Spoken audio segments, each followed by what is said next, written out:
Hello காந்த media நேயர்களே, நான் உங்கள் விஜய் யாமினி பேசிட்டு இருக்கேன். இன்னைக்கு நம்ம கூட சீனியர் ஜேர்னலிஸ்ட் உமாபதி சார் இருக்காங்க. சார் வணக்கம் சார். நலமா இருக்கீங்களா சார்? நல்லா இருக்கேன். தமிழ்நாடு சிஎம் முதலமைச்சர் அவர்கள் வந்து சமீபத்தில் பிரசிடென்சி காலேஜ்ல போயிட்டு ஸ்டாப் ட்ரக் நோ ட்ரக் அப்படிங்கிற ஒரு விஷயத்துல பார்ட்டிசிபேட் பண்ணியிருக்காரு. நிறுத்திருப்பாங்க. இப்போ யாருமே குடிச்சிருக்க மாட்டாங்கல்ல. பிரசிடென்சி காலேஜில் அவர் சொன்னதுக்கப்புறம் அடுத்த நாள் ஒருத்தங்க கூட தொட மாட்டாங்க, சிகரெட் கூட தொட மாட்டாங்க. நீங்கள் போய் பாருங்கள், போய் பார்த்தீங்களா இல்லையா? நீங்கள் போய் பார்த்துட்டு வாங்க. நாளைக்கு கேமராவோட போங்க, அங்கே போய் பேட்டி எடுத்துகிட்டு வாங்க. இல்லைன்னா யாராவது ஆள் வச்சு வாட்ச் பண்ணுங்கள். ஒருத்தன் தொட மாட்டான், கிட்டே போக மாட்டான். சிகரெட்டு தண்ணி ஏன்னா அவர் சொல்லிட்டார்ல, கிட்டே போக மாட்டான். இந்த மாதிரி இதெல்லாம் இருக்குது. சரி, அப்புறம் என்னாச்சு? ஒரு பக்கம் அந்த கேம்பெயின் நடந்துட்டு இருந்திருக்கு சார். பட் இன்னொரு பக்கம் பார்த்தீங்கன்னா கோயம்புத்தூரில் ஹிந்துஸ்தான் காலேஜில் வந்துட்டு அமுதன் அப்படிங்கிற ஒரு யூத், ஒரு யங் பாயை வந்துட்டு கொன்னுட்டாங்க. எதுக்காக அப்படின்னா அவர் வந்து ட்ரக் யாரெல்லாம் யூஸ் பண்ணுறாங்க அப்படிங்கிறத காட்டி கொடுத்துட்டாரு அப்படின்னு சொல்லிட்டு. இப்போ இவர் அங்கேயும் போகணுன்னு நினைக்கிறேன். இந்த காலேஜுக்கு போனாலும் இந்த காலேஜ் பையன் திரும்பிட்டாங்க. இப்போ இந்துஸ்தான் காலேஜ் அது, அங்கே இவர் போகணும். போய் சொன்னாருன்னா நேரம் திருந்திருப்பா, ஒரு கொலை நடந்திருக்காது. அதை நீங்கள் சிஎம்கிட்ட தான் சொல்லணும். சொல்லி ஒவ்வொரு காலேஜாக போக சொன்னீங்கன்னா, இல்லை ரீல்ஸ் போட்டு எல்லாத்துக்கும் அனுப்பி விட்டாருன்னா அவங்க நிறுத்திடுவாங்க. கிடி எதுவுமே இருக்காது. ஏன்னா அந்தளவுக்கு அவர் சொல்லிட்டாருன்னா எல்லாம் பண்ணிடுவாங்க. சரி, இப்போ என்ன நடந்துச்சு சார்? இந்த மாதிரி ஒரு ஹைலைட்டிங் கொலையே நடந்துருச்சா? கொலையே பண்ணிட்டாங்க. இவர் அது தெரிஞ்சுதான் முதல்ல அங்கே போயிருப்பாரு, அந்த காலேஜுக்கு போயிருப்பாரு. போய் பேசியிருந்தாருன்னா கொலை நடக்கிறத தடுத்துருக்கலாம். அதுதான் சார், கொலை பண்ணிட்டாங்க. லைக் இந்த மாதிரி காட்டி கொடுத்தாங்க அப்படிங்கிறதுக்காக கொலை பண்ணிட்டாங்க சார். இது ரொம்ப ஒரு வருத்தமாக இருக்குது. ஏன்னா வந்துட்டு இப்போ ட்ரக்ஸை ஸ்டாப் பண்ணணும்னு சொல்கிற ஒரு இடத்துல ஒரு பக்கம் இருக்காது, இன்னொரு இடத்துல அதாவது இந்த மாதிரி ஒரு கேம்பெயின் நடந்துட்டு இருக்க ஒரு இடத்துல. ஆனால் இன்னொரு பக்கம் பார்த்தீங்கன்னா இந்த மாதிரி ட்ரக்கை காட்டி கொடுத்ததுக்காகவே, அதாவது ட்ரக் யூஸ் பண்ணுறதை காட்டி கொடுத்ததுக்காகவே கொலை பண்ணிட்டாங்களே. இது வந்துட்டு நீங்கள் எப்படி பார்த்தா? ரெண்டு பக்கம் நடக்குதுன்றது நீங்களே சொல்லிட்டீங்க.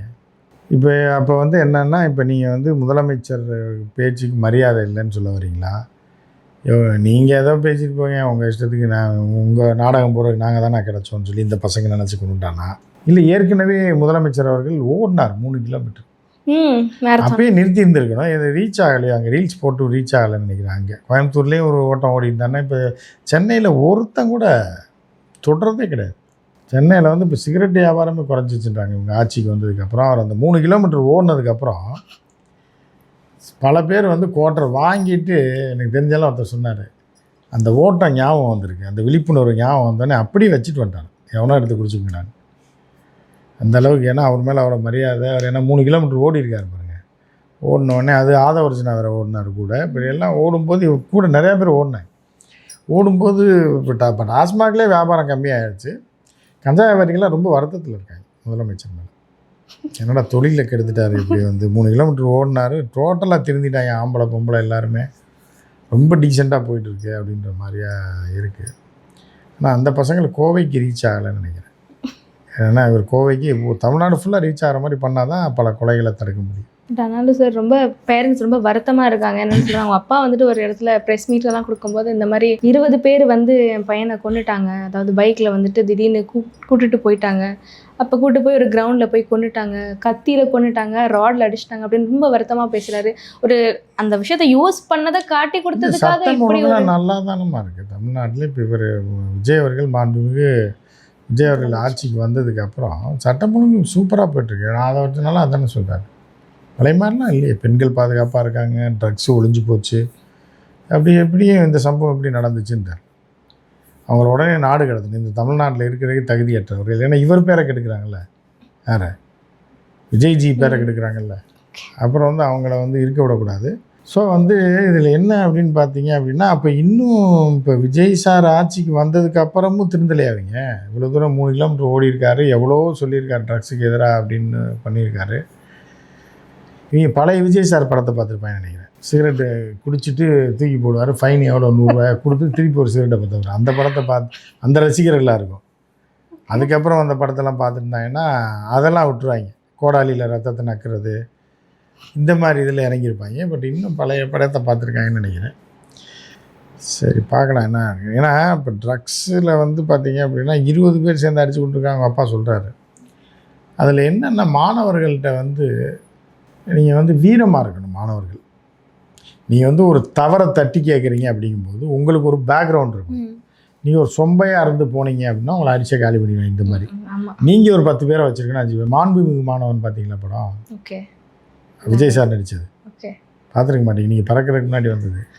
அதனால் டிவிடியில் கேடிவியில் போட்டால் கேள்விப்பட்டிருக்கேன். கேள்விப்பட்டிருக்கீங்க. பாருங்கள், அதெல்லாம் பார்க்கணுமா, நல்ல படங்களெல்லாம் நீங்கள் பார்த்து தான் தெரிஞ்சுக்கணும். அதில் தான் அவர் எவ்வளோ ஒரு மாணவனாக இருந்து எப்படி வீரமாக இருந்து மாணவர்களை போராடுறாரு, எப்படி எதிரிகளை பந்தாடுறாரு, தீய சக்திகளை ஒழித்து ஒரு மாணவன் வந்து எல்லாத்தையும் சாதிக்க முடியும்னு காட்டுறான். அந்த படம் பார்த்தா தானே உங்களுக்கு உற்சாகமாகும். இப்போ உள்ள படத்தையாக பார்த்துக்கிட்டு இருந்தீங்கன்னா உங்களுக்கு எப்படி இதை பார்த்தே நீங்கள் ரசிகையாக மாறி இருக்கும்போது அந்த படம்லாம் பார்த்தீங்கன்னா உயிரே கொடுத்துருவீங்க. ஒரு மாணவராகவும் இவ்வளோ தூரம் சாதிச்சிருக்காரு. காதலுக்கு மரியாதை படம் பார்த்தீங்கன்னா அந்த 2 குடும்பத்தையும் பிரிக்க விடாமல் அந்த காதலை பிடிச்சி எல்லாம் பண்ணியிருக்காருன்னு போது அவர் ஒரு இம்ப்ரெசிவ் லீடர் தான் அவர். நான் அப்படி இருந்து இந்த குரங்கு பசங்க இப்படி பண்ணியிருக்காங்க, அப்படின்ட்டு கொலை வரைக்கும் போயிருக்காங்க அப்படின்றது தான் ஏற்றுக்க முடியல. இப்போ அந்த இறந்த பையனோ இல்லை யாரோ வந்து இந்த எதிர் குரூப் வந்து மாண்புமிகு மாணவன் பார்த்துருந்தானே இந்நேரம் அடித்தவனை காலி பண்ணியிருக்கேன். புரியுதா? கொலை அளவுக்கு போயிருக்காது. இவன் வீக்காக இருந்திருப்பான். அந்த பையன் வீக்காக இருந்தால் அவங்களை காட்டி கொடுத்ததுனால இந்த மாதிரி சம்பவம் நடந்திருக்கு. ஆனால் இதை நம்ம சட்டம் ஒழுங்கு இதனால விஜய் அவர்களுடைய ஆட்சிக்கு நம்ம தப்பு சொல்ல முடியாது. அதெல்லாம் யதார்த்தமாக நடக்கிறது தான்ற மாதிரி தான் நம்ம அங்கங்கே ஒரு சம்பவங்கள் நடக்கிறது. பெண்களுக்கு சம்பவம் நடக்கிறதுன்னா அது அவங்களே சொல்லியிருக்காங்க, அங்கங்கே நடக்கிறது தான் பாதுகாப்பாக இருந்துங்க அப்படின்னு. ஸோ அந்த மாதிரி ஒரு சம்பவம் நடந்திருக்கு. அப்போ கோவையில் பெரிய அளவில் ட்ரக்கு புழங்குதுன்றதை இது காட்டுது. அதனால் நம்ம மாண்புமிகு முதலமைச்சர் அவர்கள் வந்து கோவையில் இந்த ரேஸ் கோர்ஸ் பக்கமாக ஒரு 3 கிலோமீட்டர் ஓடினார்னு வைங்க. அங்கே உள்ள கல்லூரிகள்லாம் கொஞ்சம் மாறும். அங்கே உள்ள அரசு கல்லூரி ஏதாவது 2 காலேஜுக்கு பிஹெச்சி காலேஜில் எல்லாம் அவ்வளோ பிஹெச்சி டெக்கு சிஐடிலலாம் அந்தளவுக்கு போக மாட்டேன். அது இன்ஜினியரிங் டாப் கிளாஸ் காலேஜஸ் படிக்கிற பசங்களாக இருப்பாங்க. இந்த ஆர்ட்ஸ் காலேஜில் நிறைய ப்ரைவேட் காலேஜ் இப்போ நிறையா வந்துடுச்சு. பாரத் காலேஜ், அந்த காலேஜு, இது ஏதோ காலேஜ் இருக்குது. அவர்கள்ட்டெல்லாம் போய் கொஞ்சம் விழிப்புணர்வு ஏற்படுத்தினா நல்லாயிருக்கும். ஒரு ஓட்டம் ஓடினார்னா குனியமுத்தூர்னு ஒரு ஏரியா இருக்குது. குனியமுத்தூர்லேருந்து மரக்கடை வரைக்கும் ஓடினார்னு வைங்க. அங்கே தான் நிறையா காலேஜ் இருக்குது, 10-20 காலேஜ். அவங்கெல்லாம் கொஞ்சம் திருந்துவாங்க. அப்புறம் இன்னொரு டைம் வந்து அந்த பக்கம் அவினாசி ரோடு வழியாக ஓடினார்னு வைங்க. அங்கே வந்து காந்திபுரம் பஸ் ஸ்டாண்டு இருக்குது. அங்கேருந்து அவினாசி ரோடு வரைக்கும் ஓடினார்னா அந்த லைனில் இப்போ ஒரு 50 காலேஜ் இருக்குது, அவங்க திருந்துவாங்க. ஒரு சரவணம்பட்டின்னு ஒரு ஏரியா இருக்குது, அந்த பக்கம் ஒரு நாளைக்கு ஓடினார் அப்படின்னு வைங்க. ஒரு 3 கிலோமீட்டர் 4 கிலோமீட்டர் ஓடினார்னா அங்கே ஒரு 20-25 காலேஜ் இருக்குது, அவர்கள் திருந்துவார்கள். அந்த மாதிரி ஊருக்கு ஓடணும். இப்போ திருநெல்வேலியில் ஓட வேண்டியிருக்கு. இப்போ மதுரையில் என்ன தியாகராஜா காலேஜ் வரைக்கும் ஓடலாம். இந்த பக்கம் ஆர்ட்ஸ் காலேஜ் இருக்குது, தெப்பக்குளம் வரைக்கும் ஓடலாம். அந்த பக்கம் திருப்பரங்குன்றம் வரைக்கும் ஒரு 4 கிலோமீட்டர் ஓடினார்னா அந்த லைனில் ஒரு சௌராஷ்டிரா காலேஜ் இருக்குது, மன்னர் காலேஜ்லாம் இருக்குது. அந்த பக்கம் உள்ள மாணவர்கள் திருந்துவாங்க. இப்போ ஒரு காலேஜ்க்கு ஓடினா தான் வந்துட்டு விழிப்புணர்வு. அதே மாதிரி ராம்நாடு இருக்குது அப்படின்னா ஸ்வாட்சை ஸ்கூலு காலேஜ் இருக்குது, அந்த பக்கம் ஓடினாங்கன்னா அங்கே கஞ்சா குறையும். இப்படி விழிப்புணர்வு அவர் ஏற்படுத்தணும். மாநிலம் முழுவதும் போய் பண்ணணும். ஜென்ரலாக அவர் அலர்ட் பண்ணிட்டு தான் இருக்காரு. சில கேம்பெயின்ஸ்லாம் நடத்தி அப்படி வந்து இப்படி நடக்குதுங்கும் போது இவர் வந்து அலர்ட் பண்ணுறதை நிறுத்தணும். இல்லைன்னா பல இடங்களுக்கு போய் அலர்ட் ஆரம்பம் மாதிரி அலர்ட் பண்ணணும். இப்போதான் அவங்க அப்படி இருந்தால் தான் திருந்துவாங்க. இப்போ சென்னையில் திருந்திட்டாங்கல்ல. இப்போ சென்னையில் கஞ்சான்றது எங்கேயுமே கிடையாது, தெரியுமா? கண்டிப்பாக எங்கேயுமே கிடையாது. கஞ்சா விற்கிறது கிடையாது, எவனும் குடிக்கிறதே கிடையாது. பசங்க சிகரெட்டு கூட குடிக்கிறது கிடையாது. அந்த மாதிரி இருக்கும்போது இப்படி ஊராக போனால் தான் சட்டம் ஒழுங்கு இதாக இருக்குன்றது நம்மளோட கருத்து.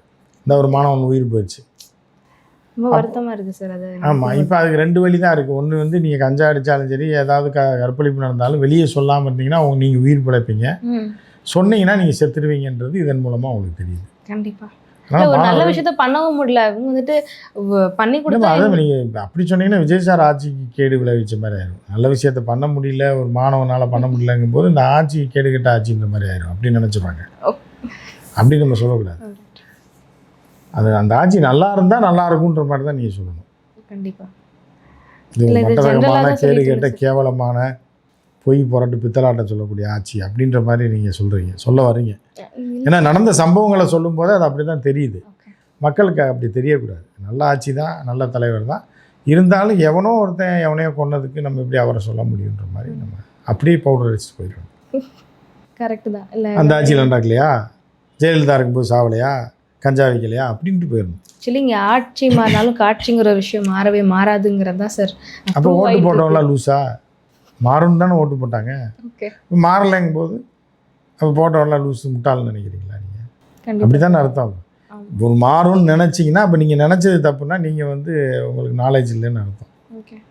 அப்போ அடுத்து என்ன பண்ண போகிறீங்க அப்படின்ற மாதிரி தான் நீங்கள் ஆட்சி மாறினாலும் சரி, நம்மளோட தனி மனித ஒழுக்கம்னு ஒன்று இருக்குது. மழை பெஞ்சா கஞ்சா செடி வளரதான் செய்யும். புரியுதா? நீங்கள் ஆட்சி மாறினாலும் சரி, காட்சி மாறினாலும் சரி, லைட்டாக ஒரு தூரல் போட்டுச்சுனாலே அது அப்படியே உயிர் பிடிச்சி வளர்ந்துடும். ஸோ அதை அப்படி தான் நீங்கள் பார்க்கணும். இப்போ அடுத்த ரீல்ஸ் கூட போடுவாங்க. எப்படின்னா அது வந்து சாதாரண ப்ராசஸ் கிடையாது. ஓகே. இப்போ நீங்கள் வந்து ஒரு பால் பாக்கெட் வாங்குறீங்கன்னா கூட அது மாடு கறந்து சொசைட்டிக்கு போய் பாக்கெட் அடித்து கடைக்கு வந்து வாங்குறீங்க, இவ்வளோ கஷ்டம் இருக்குது. அதே மாதிரி கஞ்சா வளர்ப்புலையும் மிகப்பெரிய அவங்ககிட்ட கேட்டிங்கன்னா சொல்லுவாங்க. அதை தெரியாமல் வளர்க்கணும், போலீஸுக்கு தெரியாமல் வளர்க்கணும், ஃபாரஸ்ட்டுக்கு தெரியாமல் வளர்க்கணும், அப்புறம் அதை அந்த பருவத்தில் பறித்து காய போடணும், அதுக்கப்புறம் அதை வந்து க்ரஷ் பண்ணி அந்த காம்பு தனியாக இலை தனியாக பிரிக்கணும், அப்புறம் அதை பக்குவப்படுத்தி கடத்தணும். அதை ஆந்திராவிலேருந்து கடத்தி கொண்டு வரணும், இல்லை இலங்கைக்கு கடத்தி கொண்டு போகணும், இல்லை வேறு இடத்துலேருந்து சென்னை கடத்தி கொண்டு வந்து அதை பொட்டணமாக போட்டு அதை எவ்வளோ ரிஸ்க் இருக்குது தெரியுமா, மறைமுகமாக விற்று அப்போ அதில் வர்ற காசை வச்சு அவங்க குடும்பத்தை காப்பாற்றுறாங்க அப்படின்றது அதையும் வந்து அப்படியே ஒரு குரூப் சொல்லுவாங்க. சொல்லும்போது அவர்களுடைய நன்மை கருதி கூட இவங்க ரொம்ப நடவடிக்கை எடுக்க வேணாம், அவங்களும் கஷ்டம்தான் படுறாங்கன்னு நினைக்கலாம். இப்போ அருணாச்சல் பிரதேஷ் அதே மாதிரி நீங்கள் வந்து இன்னும் சில மாநிலங்கள்லாம் கஞ்சா வளர்க்கலான்னு கவர்மெண்ட்டே சொல்லுது. ஆமாம். இப்போ நீங்கள் தாய்லாந்தில் போனீங்கன்னா சிகரெட்டில் போட்டே ரெடியாகவே வச்சுருப்பாங்க. ஏன்னா அந்த கவர்மெண்ட் அதை பயன்படுத்தலாம். அது வேறு நாடு. நம்ம நாட்டிலேயே ஹிமாச்சல் பிரதேசில் கஞ்சா வளர்க்கலான்ற சட்டமே இருக்குது. வளர்க்கலாம், அதை வந்து எக்ஸ்போர்ட் பண்ணலாம், ஆனால் நம்ம ஊரில் பயன்படுத்தக்கூடாதுன்னு ஹிமாச்சல் பிரதேசில் சட்டம் இருக்குது.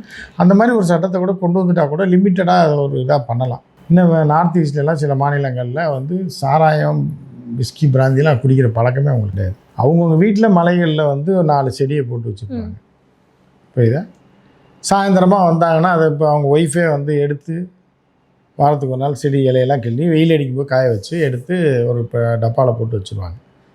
இப்போ கணவன்மார்கள் வேலைக்கு போயிட்டு சாயந்தரமாக வந்தாங்க அப்படின்னா அதை எடுமா அப்படின்னா எடுத்து கொடுப்பாங்க. அவங்க கஞ்சா போட்டு அடிச்சுட்டு, இல்லை சீரியஸாக அது நீங்கள் கேட்டு பாருங்கள். சிக்கிமில் இதுலெல்லாம் கேட்டுங்க, நாகாலாந்து மணிப்பூர்லலாம் இப்போ இங்கேயே மணிப்பூர் பிள்ளைங்களாம் நிறையா இருக்குது. அவங்ககிட்ட கேட்டாலே சொல்லுவாங்க. வச்சுட்டு அவங்க குறைந்தளவாக அடிச்சுட்டு அப்படியே படுத்துருவாங்க. அதே மாதிரி ரைஸ் நீங்கள் வந்து கஞ்சி காய்ச்சிருப்பீங்க, பிரியாணி ஆக்கியிருப்பீங்க, குஸ்கா ஆக்கியிருப்பீங்க, தயிர் சாதம் பண்ணியிருப்பீங்க. நான் ரைஸ் பீர் செய்ய தெரியுமா நம்ம ஊர் பெண்களுக்கு? அங்கே ரைஸ் பீர் செஞ்சால் தான் பொண்ணே எடுப்பாங்க. சிக்கிம் நான் இப்படி ஒவ்வொரு கலாச்சாரம் இருக்குது. அதெல்லாம் இங்கே கொண்டு வந்துட்டிங்கன்னா இந்த பிரச்சனைக்கே எதிரில்லாமல் புரியுதா? இப்போ வந்து இப்போ நாகாலாந்தில் வந்து நான் சிக்கிமில் ஒரு நண்பர் போயிட்டு வந்தார். ஒரு கல்யாணத்துக்கு பொண்ணு பார்க்க ஏதோ சம்திங் போனார். என்ன நடந்துச்சுன்னா, பொண்ணு பார்க்க வருவாங்களாம். பொண்ணு கருப்பா சிகப்பா படிச்சிருக்கா, வேலை பார்க்குதா இல்லையா, அதெல்லாம் பார்க்க மாட்டாங்களாம். இங்கே எத்தனை நகை போடுறாங்க அதெல்லாம் இல்லை. பொண்ணு குடும்பத்தார் வருவாங்க, மாப்பிள்ளை அப்பா அம்மா சித்தப்பா மாமா ஒரு 5-6 பேர் வருவாங்களாம். வந்த உடனே அன்னைக்கு வந்து பொண்ணு தான் ரைஸ் பீர் காய்ச்சணுமா. காய்ச்சி அந்த டம்ளரில் எடுத்துகிட்டு வந்து மாப்பிள்ளைக்கு அவங்க சொந்தக்காரங்களுக்கு கொடுக்குமா. கொடுத்தவொடனே குடிச்சு டேஸ்ட் பார்ப்பாங்க, எந்த அளவுக்கு இருக்குது, நம்ம வீட்டில் காய்ச்சது எப்படி இருக்குது, இந்த பொண்ணு வல்ல மருமக இந்த குடும்பத்தை காப்பாற்றுவாளா, நமக்கு நல்ல ஒரு பீரு இந்த இது கஞ்சி மாதிரி தான் அது. கொடுத்த உடனே குடிச்சு பார்த்து டேஸ்ட் நல்லா இருந்தானா உடனே பேசி முடிச்சுடுவாங்க. நிச்சயதார்த்தம் வெத்தலை பாக்கு மாத்திர மாதிரி உடனே பேசி என்னை கல்யாணம் வச்சுக்கலாம், எங்களுக்கு பொண்ணை பிடிச்சிருக்குன்றாங்க. உடனே கல்யாணம் பண்ண. இது அவங்களுடைய கலாச்சாரம். புரியுதா? அந்த மாதிரி தமிழ்நாட்டிலையும் கொண்டு வந்துட்டா நல்லாயிருக்கும். ஏற்கனவே போதை கலாச்சாரம் தான் போயிட்டு. இது ஒன்றும் இல்லைம்மா, நீங்கள் வந்து எல்லாத்தையும் ஓப்பன் பண்ணி விட்டிங்கன்னா சிம்பிளாக போயிடும். நீங்கள் எல்லாத்தையும் மறைச்சி வைக்க தான் வந்து போதை, அது டாஸ்மாக்கு 10 மணிக்கு கடை அடைச்சிருவாங்க. நீங்கள் 24 hours கடை திறந்துருக்குன்னு வைங்களேன், யாரும் போய் இந்த மாதிரி அடிப்படி சாக மாட்டாங்க. இப்போல்லாம் ஆன்லைனில் வேறு விற்கிற போது அப்போ ஒரு சிறப்பான ஆட்சி இந்த மாதிரி தான் கொண்டு வரணும். புரியுதா? நீங்கள் வந்து விஜய் அவர்களுக்கு வந்து வாக்களிச்சிங்க, எல்லாமே மாற்றங்களை கொண்டு வராங்களா இல்லையா? அந்த மாதிரி அடுத்தடுத்து கொண்டு வருவாங்க. இமாச்சல் பிரதேஷ் மாதிரி கஞ்சா விளைவிக்கலாம், லிமிட்டாக அடிச்சிங்கப்பா. மாணவர்கள்னால் ஒரு நாளைக்கு இவ்வளோதான், ஒரு டைம் 2 டைம் அப்படின்னு பிரிச்சிடணும். இப்போ தொழிலாளர்களுக்கு ஒரு 3 டைம் அடிச்சுக்கலாம் அப்படின்னு கொடுத்துட்டிங்கன்னா அவங்க ஆட்டோமேட்டிக்காக சரி போதும் அப்படின்னு. இப்போ கிடைக்காதுன்றதுனால தான் இவன் தேடி போயெல்லாம் வாங்கி கொலையெல்லாம் பண்ணுறாங்க. இப்போ இதே ப்ரொஃபஸர்கிட்ட வந்து இப்போ நீங்கள் ஓப்பன் பண்ணி விட்டுருந்தீங்கன்னா போய் சொன்னார்னு, சார் கஞ்சா குடிக்கிறேன் சார், லூசு பையல அவன் கஞ்சா குடிக்கிறது தான் எனக்கு தெரியுமேடா, எனக்கே அவன் தாண்டா வாங்கிட்டு வருவான்னு சொல்லி ஒரு காமெடியாக சொல்லி தரத்திட்டு இருப்பார். நீங்கள் அந்த பையன் செத்துருக்க மாட்டான். ஓகே. இப்போ இதை நீங்கள் மறைச்சி குற்றம்னு சொன்னதுனால தான் அதை காட்டி கொடுத்ததுனால அவங்க கொண்டுட்டாங்க. புரியுது அவனுக்கு? இதெல்லாம் விஜய் சார் மனசில் வச்சு பண்ணணும். இல்லைன்னா ஒவ்வொரு ஊர்லேயும் அவர் ஓடணும். 3 கிலோமீட்டர் ஓடினார்னா ஓரளவுக்கு இதை கட்டுப்படுத்த முடியுன்றது நம்மளுடைய கருத்து. நீங்கள் அதுக்காக இந்த அரசை குறை சொல்லக்கூடாது, முதலமைச்சரை குறை சொல்லக்கூடாது. ஓட்டு போட்டிங்களா, என்ன நடக்குதோ அதை பார்த்துட்டு பேசாமல் இருங்க. நம்மளோட கண்ட்ரோலில் நம்ம இருக்கணுங்கிறது வந்து ரொம்ப உண்மையான ஒரு விஷயம். ஆனால் பாவம் இவர் வந்து யார் யூஸ் பண்ணிக்காங்களோ அதை காட்டி கொடுக்க தான் போனார். அதே காட்டி கொடுக்குறன்றது பெரிய தப்பு இல்லைம்மா. அது தவறு தானே சார் அது. அது தவறுன்னு சொல்லி இப்போ அரசாங்கத்துக்கே தெரியல, நீங்கள் ஏன் போய் காட்டி கொடுக்குறீங்க? இந்த போட்டு தெளிப்பிட்டாங்கல்ல, யாருக்கு லாஸு? இவங்க அப்பா தானே கதறாரு இவ்வளோ தூரம் படிக்க வச்சு. அவங்க எவனா வந்தான ப்ரொஃபஸர் கூட வரலன்றாங்க, காலேஜ்லேருந்து ஒருத்தன் கூட வரலன்றாங்க. ஹாஸ்டல் ஏன்னா அவங்கள போட்டு தள்ளிட்டானா அவன் வரமாட்டான். அப்போ எதுக்கு இந்த பையன் அப்படி செய்யணும்? குடிக்கிறவங்க ஒரு ஊரே கஞ்சா குடிச்சிட்டு தான் தருவாங்க. அதை போய் இவன் போய் காட்டி கொடுக்கணும். செல்ஃப் சேஃப்டியை தாண்டி எதுவுமே இல்லைங்கிறது நினைக்கவே இல்லை அவர். அதுக்கப்புறம் தான் வந்து விஜய் சார் வருவாருன்றது உங்களுக்கு தெரியணும். நீ என்ன நினச்சிட்டாங்கன்னா இந்த மாதிரி காட்டி கொடுத்தோடனே அவர் வந்து நடுவில் நின்று காப்பாற்றுவார். இந்த பிள்ளைங்க அப்படி தான் நினைக்கும். புருஷன் பொண்டாட்டி சண்டையில் கூட எங்கள் அண்ணனுக்கு ஃபோன் போட்டோம்னா வந்துடுவாருன்னு நினச்சிட்டு இருக்காங்க. அவங்க போட்டு கொலை குத்தாக கொடுத்துறாங்க. புரியுதா உங்களுக்கு? அடித்து கூட கொஞ்சம் தான் அடிக்கிறாங்க. இப்போ அடித்து இப்போ அந்த பிள்ளைங்க வாழ்க்கை தான் நாசமாக போகும். ஸோ அதனால் இப்படி இருந்தால் அப்படி தான் எல்லாம் கொஞ்சம் தெளிவாக பார்த்துருக்கிறது நல்லது. சமுதாயம் சார்ந்த பல்வேறு விஷயங்களை பற்றி பகிர்ந்து கொண்டதுக்கு ரொம்ப நன்றி.